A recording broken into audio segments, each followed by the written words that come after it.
అందరికీ నమస్కారం అండి. ఈ రాబోతున్న ఆగస్టు మాసంలో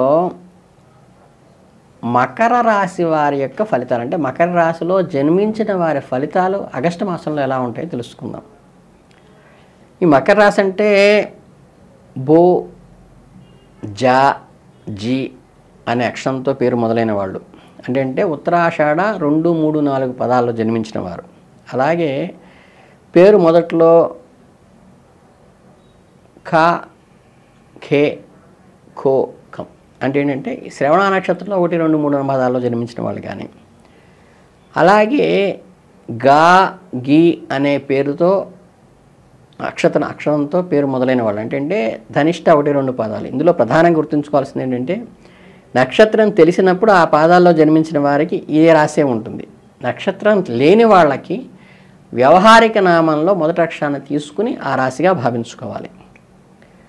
ఈ ఆగస్టు మాసంలో ఏంటంటే 26 నుంచి కుజుడు రాశి మార్పు స్వాగతించదగిన ఫలితాన్ని ఇస్తోంది. పూర్వార్ధంలో సామరస్యత భంగం ఏర్పడినప్పటికీ అధికారులను సమాధానపరుచుకునే విధంగా మనం వ్యవహరించగలగాలి. కుటుంబంలో ఎవరి తీరు వారిదిగా ఉండటం కూడా గమనించి సంయమనం పాటించాలి. భావ వ్యక్తీకరణ యందు చాలా జాగ్రత్త వహించాలి. ఈ మాసంలో సంతాన వ్యవహారాలు వాళ్ళని దగ్గరికి తీసుకుని వాళ్ళని అర్థం చేసుకోండి. మకర రాశి వారికి నెలలో మిశ్రమ ఫలితాలని ఉండటం వల్ల ఇటు అధికారులతోనూ ఇటు బిడ్డలతోనూ కూడా జాగ్రత్తగా ఉండండి. కొన్ని రంగాల్లో అనుకూలత ఉంటుంది, మరికొన్నిటిలో కొన్ని జాగ్రత్తలు అయితే కనుక పాటించాల్సిన అవసరం ఉంటుంది. కాబట్టి కెరియర్ విషయంలో సవాల్ని ఎదుర్కోవాల్సిన పరిస్థితులు కూడా ఉంటాయి. కాబట్టి శుక్రుడు మరియు బుధుడు 8వ ఇంట్లో ఉండటం వల్ల ఉద్యోగంలో ఇబ్బందికరాలు ఏర్పడతాయి. ప్రత్యర్థుల పట్ల సమస్యలు రావచ్చు. పని ప్రెషర్ ఎక్కువ పెరుగుతుంది. అనవసరం విషయాల్లో అయితే తలదూర్చకుండా ఉండటమే మీకు శ్రేయస్కరము. మీలోని స్కిల్ డెవలప్ చేసుకుంటూ కొత్త నైపుణ్యాలను పెంపొందించుకుంటూ మీ కెరీర్లో ఎదగడానికి ప్రయత్నించండి. మీ బాధ్యతలు సక్రమంగా నిర్వర్తించడంలో సహోద్యోగులతో సత్సంబంధాలు ఏవైతే ఉంటాయో వాటిని కాపాడుకోవటం అవసరము. ఉన్నతాధికారుల సలహాలను జాగ్రత్తగా పాటించండి. మీ కమ్యూనికేషన్ స్కిల్స్ అంటే ఏంటంటే 10 మందితో మీ మాట పొరపచ్చం లేకుండా ఉండటమే మీకు ఈ నెలలో ప్రధానమైనటువంటి భూమిక మీకు అనుకూలంగా ఉంటుంది. అలాగే కార్యాలయంలో మంచి వాతావరణాన్ని నెలకొల్పడానికి కూడా ఇది ఉపయోగపడుతుంది. ఆర్థికంగా ఈ నెల ప్రారంభంలో మంచి అవకాశాలే వస్తాయి. బృహస్పతి మరియు కుజుడు 5వ ఇంట్లో ఉండటం వల్ల మీకు కొద్దిగా ఆదాయం కూడా పెరిగేటువంటి అవకాశం ఉంటుంది. అయితే శుక్రుడు మరియు బుధుడు 8వ ఇంట్లో ఉండటం వల్ల ఖర్చులు కూడా పెరుగుతాయి.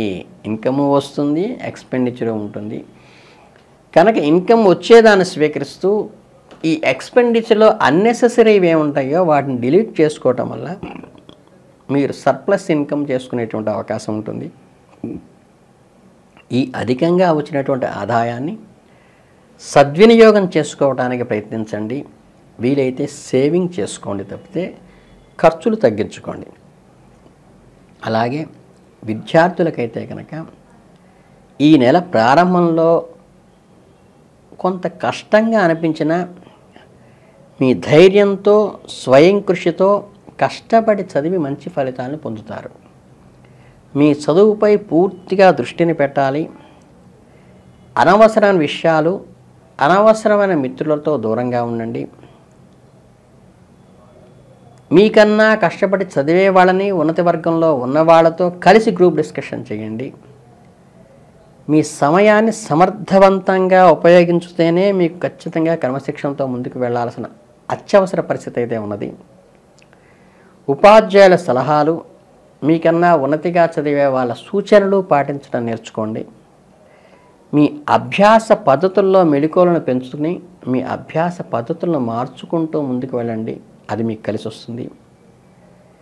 మీ విద్యా ప్రమాణాన్ని ఆసక్తికరంగా డెవలప్ చేసుకోవటానికి, పరిణతి చేసుకోవటానికి ప్రయత్నించడం చాలా అవసరం.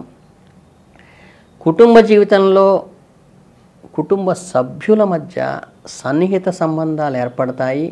వారి సహకారం కూడా లభిస్తుంది. ప్రేమ, అనురాగం పెరుగుతాయి. దాన్ని జాగ్రత్తగా స్వీకరించి ఆ సమయాన్ని, వాళ్ళ ఆసరాన్ని జాగ్రత్తగా ఉపయోగించుకొని మీకు అనుకూలంగా వాడుకోండి. కుటుంబ సభ్యుల మధ్య వివాదాలు ఏర్పడినా వాటిని ఓర్పుతో సహించండి. కుటుంబ సభ్యులతో విహారయాత్రలు చేసే అవకాశం కూడా మీకు ఈ నెలలో ఉంది. దానికి పర్ఫెక్ట్ ప్లానింగ్తో చేసుకుంటూ దాన్ని ఫ్రూట్ఫుల్గా, ఆనందంగా గడపడానికి ప్రయత్నించండి. ఆరోగ్యపరంగా మిశ్రమ ఫలితాలే ఉంటుంది. ఆగస్టు 26న తర్వాత ఏంటంటే కొన్ని అనారోగ్య సమస్యలు వచ్చేటువంటి అవకాశం ఉంది. కాబట్టి ఆరోగ్యం విషయంలో అప్పుడు కొంచెం జాగ్రత్త వహించండి. మానసికమైన ఒత్తిడులు కానీ, ఆందోళన కానీ సమస్యలు ఇబ్బంది పెడతాయి. కాబట్టి సమతుల్య ఆహారం తీసుకోవటము, మానసిక ఒత్తిడి నుంచి తగ్గటానికి యోగా ద్వారా కానీ, ధ్యానం ద్వారా కానీ మనస్సుని కంట్రోల్ చేసుకోండి. మసాలా పదార్థాలు అయితే అసలు తినకుండా ఉండటమే మంచిది. బయట చిరుతిండ్ల జోలికి ఈ నెల పోకపోవటమే మంచిది. జీర్ణ సంబంధమైన ఇబ్బందులు కలిగేటువంటి అవకాశం ఉంది. కాబట్టి కొంత సమయాన్ని ఆహార పరిరక్షణ ఖచ్చితంగా పాటించండి. ఈ నెలలో ఏంటంటే మీరు చిన్న చిన్న రెమెడీస్ చేసుకుంటే, అంటే ఏంటంటే ఈ నెలలో జరిగే సమస్యల నుంచి బయటపడటానికి సోమవారం పూట శివాలయ దర్శనం కానీ, లేదా శివార్చనకి అంటే బిల్వదళంతో కానీ, విభూతితో కానీ, జలంతో కానీ, ఈ మూటితో శివానికి అభిషేకం చేయించండి. లేదా మీకు అవకాశం ఉంటే మీరు వెళ్ళి చేసుకోండి. ఇది ఆధ్యాత్మిక పురోభివృద్ధికే కాక ఈ చిన్న చిన్న సమస్యల నుంచి కూడా ముందుకు వెళ్ళటానికి సంపూర్ణమైన సహకారాన్ని అందిస్తుంది. కనుకేంటంటే మీరు ఈ నెలలో ప్రధానంగా ఈ చిన్న చిన్న రెమెడీలు చేసుకోవటం వల్ల మీరు మంచి ఫలితాలను పొంది మీరు పురోభివృద్ధిలోకి రావాలని మనస్ఫూర్తిగా మిమ్మల్ని ఆశీర్వదిస్తూ, శివార్చన విషయంలో ఓం నమః శివాయ అనేటువంటి పంచాక్షరికి నిరంతరం జపించడానికి చేసుకోండి. అలాగే మహామృత్యుంజయ మంత్రం కూడా మీరు త్రయంబకం యజామహే సుగంధిం పుష్టివర్ధనం ఊర్వారుకమివ వందనార్ మృత్యోయమ అమృతాత్ అనే మంత్రం చేసుకోవటం వల్ల కూడా ఈ ఆగస్టు 26 తర్వాత కొంచెం అనారోగ్య సమస్యలు వస్తుంది. కాబట్టి దీన్ని జాగ్రత్తగా పరిష్కరించడానికి మృత్యుంజయ మంత్రం చేయటం కానీ, విభూతిని ధరించడం వల్ల కానీ మీకు శివానుగ్రహం పూర్తిగా కలుగుతుంది. తర్వాత ఏంటంటే ఈ శివాలయానికి వెళ్ళినప్పుడు నంది వృషణాలను స్పృశించి, నంది శృంగములు అంటే కొమ్ముల మధ్యలో ఉంచి, మధ్యలో ఎవరు అడ్డం లేకుండా శివదర్శనం చేసుకోవటం వల్ల మీకు మంచి ఫలితాలను ఇస్తుంది. నంది చెవిలో మీకున్నటువంటి ఇబ్బందులను చెప్పటం వల్ల కూడా, న్యాయబద్ధమైన కోరికలను, ధర్మబద్ధమైన కోరికలు చెప్పటం వల్ల కూడా శివునికి అవి నివేదించబడి మీకు మంచి ఫలితాలు ఇస్తాయి.